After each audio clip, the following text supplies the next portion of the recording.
Coming up on Mountain News at 5:30, harsher punishments in child abuse cases, why one petition organizer wants Jaden's Law passed. And 1 year after Helene, a look at recovery efforts in the mountains of North Carolina. And as advertised, we made into the 70s and 80s once again, but rain chances are in the forecast. Find out when coming up. Dedicated to southern and eastern Kentucky, this is WYMT Mountain News at 5:30. Good evening, I'm Steve Hensley. It's been 45 days since 10-year-old Jaden Spicer was found dead in the woods of Breathitt County after a week-long search. His death got national attention, and now a Kentucky author is proposing legislation in Jaden's honor. Lucy Cole is looking into that. The death of 10-year-old Jaden Spicer last month broke the hearts of many across the Commonwealth. Joe Clark says it lit a fire inside him, a fire burning for change. How many more kids are going to have to be abused or murdered before we step in and say, hey, enough's enough? Clark wrote his first ever bill for Jaden's Law. If passed, it will impose stricter protections for children, increase sentences for abusers, and crack down on abuse. Anybody that's ever convicted of a crime against a child will be forbidden from ever having custody of another child. In addition, the bill would also map out expanded protections for children between 12 and 17, something Clark says is lacking in Kentucky. Under current Kentucky law, most child protective laws end when that child reaches 12 years old.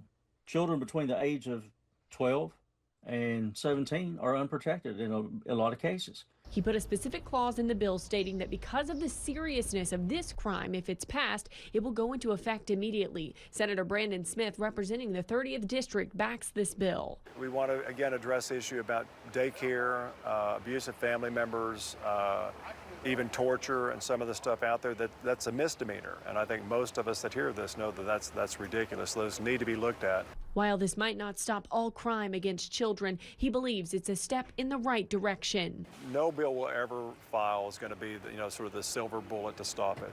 But I do hope that this brings attention to a tragedy on so many different cases. Lucy Cole, WKYT. Now, we've got the petition attached to this web story on WYMT.com and the free WYMT News app. We have a sad update to the search for a missing Kentucky college student. The mother of 21-year-old Peyton Hughes says his body was recovered this morning in a Texas lake. Hughes was a student at Campbellsville University. He was at a tournament for the Bassmaster Kayak Series. According to a statement from the Bass Anglers Sportsman Society, Hughes did not return to the event's launch point. Health officials in West Virginia are warning of a spike in cases of hand, foot, and mouth disease. The West Virginia Bureau of Public Health says 38 outbreaks have been reported this year, including 17 just this month. Hand, foot, and mouth disease usually affects children. It is highly contagious and can be spread through coughs, sneezes, and touching infected surfaces. Symptoms include fever, sore throat, painful sores on the mouth, and a rash on the hands and feet. It is finally Friday, and the weekend forecast is looking pretty good. First Alert meteorologist Eric Dean has the latest on what to expect. Eric. That's right, Steve. The forecast for the most part is looking really good. May have to dodge maybe a renegade shower Saturday and Sunday, but we'll see mostly sunny skies throughout the majority of eastern Kentucky. There's live pinpoint Doppler radar. All is quiet right now. You're noticing across portions of central and eastern Tennessee a little bit of shower activity. Some of this could clip portions of eastern Kentucky as we go into the next few hours, but the majority of us is going to stay mainly dry. Patchy fog, though, not out of the question as we go into the overnight hours. Temperatures 70s and 80s. Look at Manchester, 80 degrees, 73 Pikeville. Louisa, good evening to you. You're at 75 degrees. As we help you plan the next several hours using the WYMT First Alert weather app, temperatures will stay in the upper 60s and low 70s by the 9 o'clock hour, upper 60s as we go into the evening and overnight hours. Now, the weekend is here. We'll have that forecast coming up in the First Alert forecast in a few minutes. Steve. Eric, thank you. It's an egg-siding time in downtown London as the World Chicken Festival continues with some better weather than last year. The festival honors the legacy of Colonel Harlan Sanders, the founder of Kentucky Fried Chicken. WYMT's McKinley Calandrino is there. This isn't an ordinary festival. This is London's World Chicken Festival. Folks say it's finger-licking fun from the skillet to all the activities. This celebration is dedicated to all things fried chicken and is known as one of Kentucky's largest festivals. From carnival rides, local vendors, live entertainment, and lots of friendly competition, there is no shortage of excitement.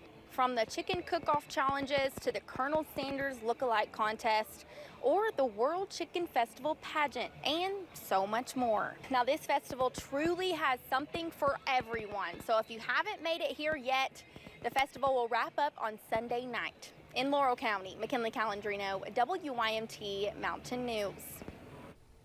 We are told the festival benefits more than 50 local nonprofits. We'll have much more from London in our next half hour. There are national conversations about a commuter train that would make stops just to our south. It would be a regional train from Houston, Texas to New York. But before that happens, it has to get approved, and the federal government would likely have to invest billions of dollars into it. One stop would be in Knoxville, Tennessee, something that city has not had since 1970. It would really put Knoxville on the map in a big way. That's going to open up so many possibilities, so many opportunities for the city of Knoxville, and just interject a lifeline into our community. Commuter trains have also been a conversation on the state level in Tennessee. There's been studies done to have a train line from Knoxville to Chattanooga. The mountains of western North Carolina were ravaged by Hurricane Helene 1 year ago today. The storm killed 250 people in several states, more than 100 in North Carolina alone. More than 1,000 bridges in that state were also destroyed or damaged. CBS's Dave Malkoff, who covered that storm 1 year ago, went back to check on the effort to rebuild these community lifelines. Now you'll see my house when we start down this road. We first met Jeff Hughes last winter. He's the guy who builds handmade caskets deep in the mountains that were hit by Helene. When the storm took out his personal bridge, he was forced to detour with his caskets just to access the main road. You know, you had a long trip to take it out. You're walking backward across the river on a walk bridge. A year later, things look different. With help from volunteers, Hughes now has a new bridge. It's so much easier now just to back up and load it up and take it straight on and not have to load it and unload it. How do you feel walking across this bridge now? No, I feel fine. It's just good enough until the next flood, which are common in these mountains.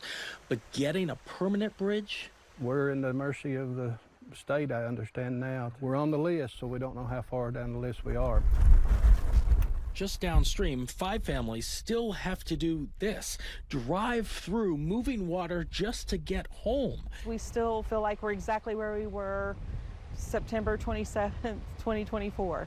So, because we haven't seen anything come in from the state or FEMA to actually put a bridge back. Robin Ollis and her team of volunteers built this footbridge for the families here. But she says the community can't shoulder this burden alone. Get the funding here and the contractors to build these bridges, period. One reason for the delay are these narrow switchback roads where she lives.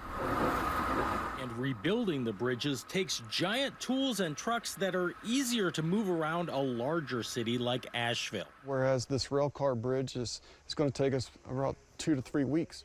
Chris Warner runs a North Carolina state program that's putting in this new bridge. Funds from the state are covering the construction costs for this and many other bridges. When we first started reporting this story a year ago, that was not the case. They were being told that if there's a bridge that's out on your property, that is your problem. Yeah, that's unfortunately, you know, the way it was. But I'm just very happy that leadership in our state stepped up and came up with a solution to help them out.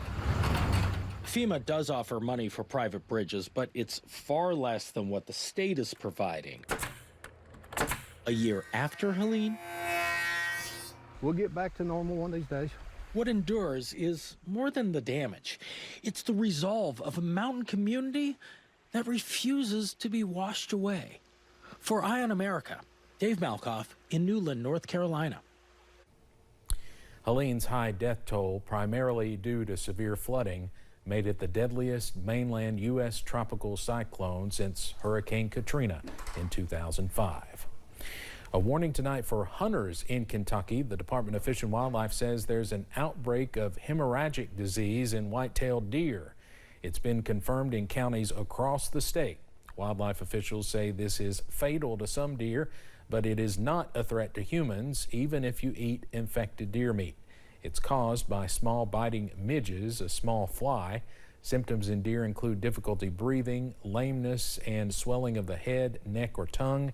If you see a deer you think is infected, you can report it on the Kentucky Department of Fish and Wildlife's website. Coming up on Mountain News at 5:30, are you grilling out this weekend? We'll test a product that might make cleaning up a little easier.